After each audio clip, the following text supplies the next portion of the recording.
తోటకూర కాడలు, అన్ని కాడలు తీసుకోండి. ఇవి ఎట్లాగో మొత్తం నారలతో ఉంటాయి కాబట్టి తొందరగా ఉడకవు.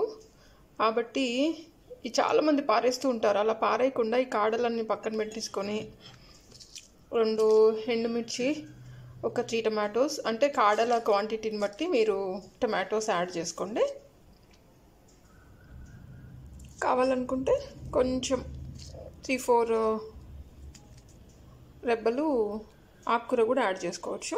తర్వాత మిక్సీ జార్లోకి యాడ్ చేసుకోండి అన్నీ కూడా.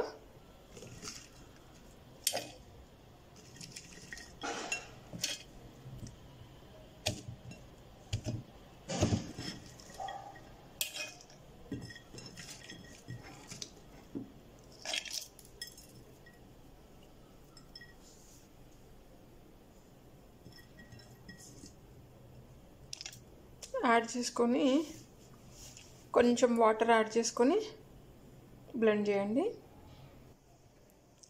క్వాంటిటీకి సరిపడా వాటర్ యాడ్ చేయండి. నేనైతే కానీ జార్లో యాడ్ చేసేటప్పుడు పైకి వచ్చేస్తుంది కాబట్టి వాటర్ తక్కువ క్వాంటిటీ యాడ్ చేసుకోండి. మళ్ళీ మిక్చర్ రెడీ అయిపోయిన తర్వాత యాడ్ చేసుకోవచ్చు. టోటల్గా ఫైన్ పేస్ట్ అయ్యేంతవరకు గ్రైండ్ చేసుకొని పక్కన పెట్టేసుకోండి. తర్వాత మూకుడులోకి కానీ పాన్లోకి కానీ మీరు దేంట్లో చేయాలనుకుంటే దాంట్లోకి షిఫ్ట్ చేసుకోండి.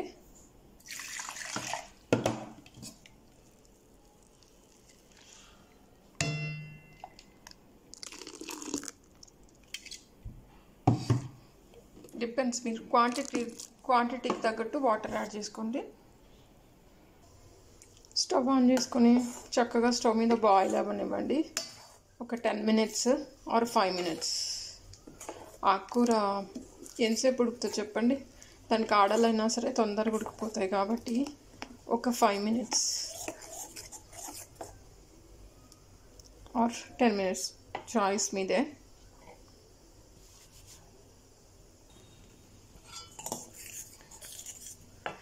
ఇలా బాయిల్ అయిన తర్వాత మీరు గుజ్జు వద్దు అనుకుంటే ఫిల్టర్ చేసుకోండి, లేదు అంటే అలానే ఉంచుకోవచ్చు. ఎందుకంటే దీంట్లో అంతా ఫైబర్ ఉంటుంది. సో దీన్ని పారేయాల్సిన అవసరం లేదనమాట. చాలా హెల్దీ. మీరు కావాలనుకుంటే 2-3 పచ్చిమిరపకాయలు యాడ్ చేసుకోవచ్చు గ్రైండ్ చేసేటప్పుడు.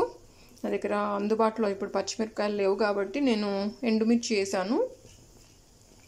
మీకు సరిపడే క్వాంటిటీకి ఎంతైతే ఇంగ్రీడియంట్స్ కావాలో అంత యాడ్ చేసుకోండి. సో ఈ స్టేజ్లో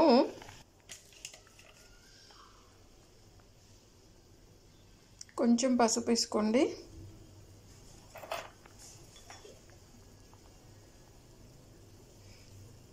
అవిసె గింజల పౌడర్,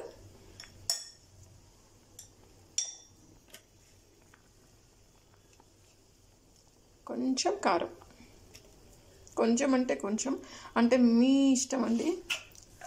స్పైసీ ఎంత తినాలి అనుకుంటే అంత వేసుకోండి. అండ్ ఈ స్టేజ్లో గార్లిక్,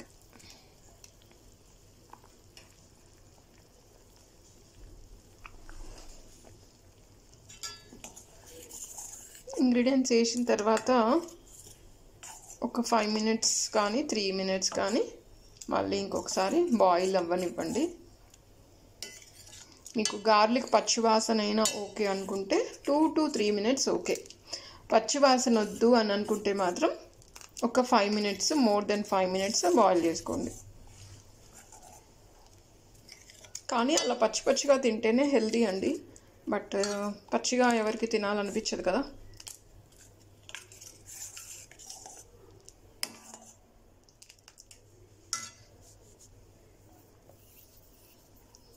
అంతే, ఇంకా నేనైతే తీసేస్తున్నాను. ఓన్లీ 2 to 3 minutes జస్ట్ అలా బాయిల్ అయిపోయింది. సో ఈ స్టేజ్లో తాలింపు వేసేసుకోవటమే.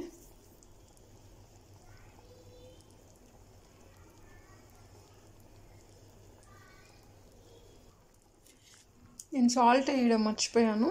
కొంచెం లిటిల్ బిట్ ఆఫ్ సాల్ట్ వేసుకోండి. ఆకుకూర రసం కదా, సో సాల్ట్ కొంచెం వేసుకుంటేనే సరిపోతుంది.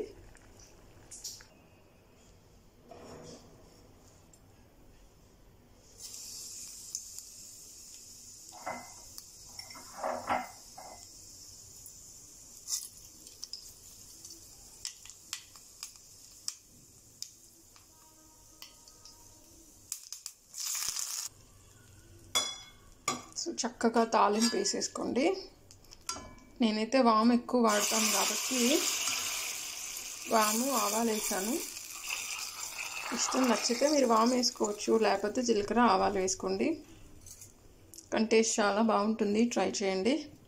సబ్స్క్రైబ్ చేయడం మర్చిపోకండి, లైక్ చేయండి, షేర్ చేయండి. Thank you.